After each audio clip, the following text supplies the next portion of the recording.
Quelle est l'identité que vous avez préféré prendre? Rockefeller. Quelle identité avez-vous gardé le plus longtemps? Rockefeller. Quelle identité était la plus difficile à porter? Rockefeller. Quelle identité était vraiment une mauvaise idée? Rockefeller. Quelle identité vous ressemblait le plus? Écoute, tu vas être surpris.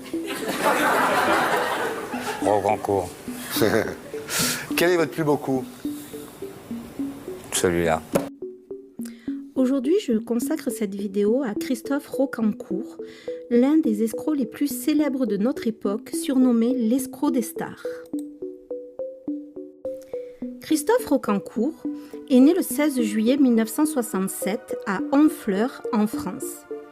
Issu d'un milieu modeste, il développe très tôt des talents pour la manipulation et la tromperie. Dans les années 1990, il quitte la France pour les États-Unis où il commence ses plus célèbres escroqueries. Se faisant passer pour un membre de la famille Rockefeller, un producteur de films ou encore un riche héritier, il s'infiltre dans les cercles les plus prestigieux. Il utilise son charme et son talent de conteur pour gagner la confiance de ses victimes. Il mène une vie luxueuse, logeant dans des hôtels de grand standing et fréquentant des célébrités. Son modus operandi consiste à convaincre ses victimes d'investir dans des projets fictifs, leur promettant des retours sur investissement exceptionnels.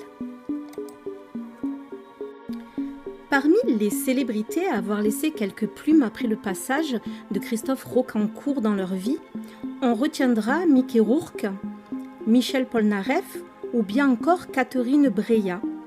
La cinéaste avait dans l'idée de réaliser un film sur l'arnaqueur et s'était fait arnaquer, se trouvant soulagée de 703 000 €.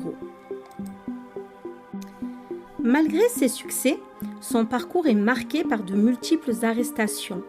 En 1997, il est arrêté à New York, mais réussit à s'évader.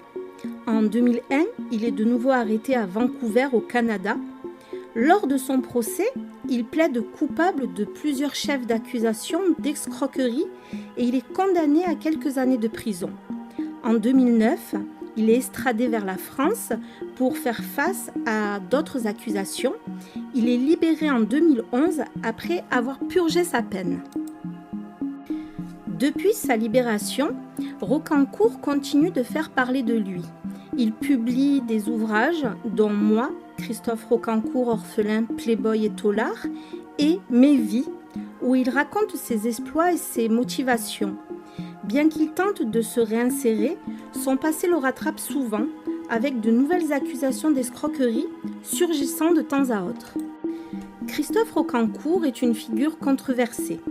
Pour certains, il incarne l'ingéniosité et l'audace, capable de tromper même les plus prudents.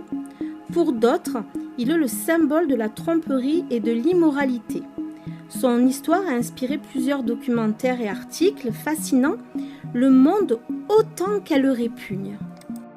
L'histoire de Christophe Rocancourt est celle d'un homme au talent indéniable, mais utilisé à des fins malhonnêtes.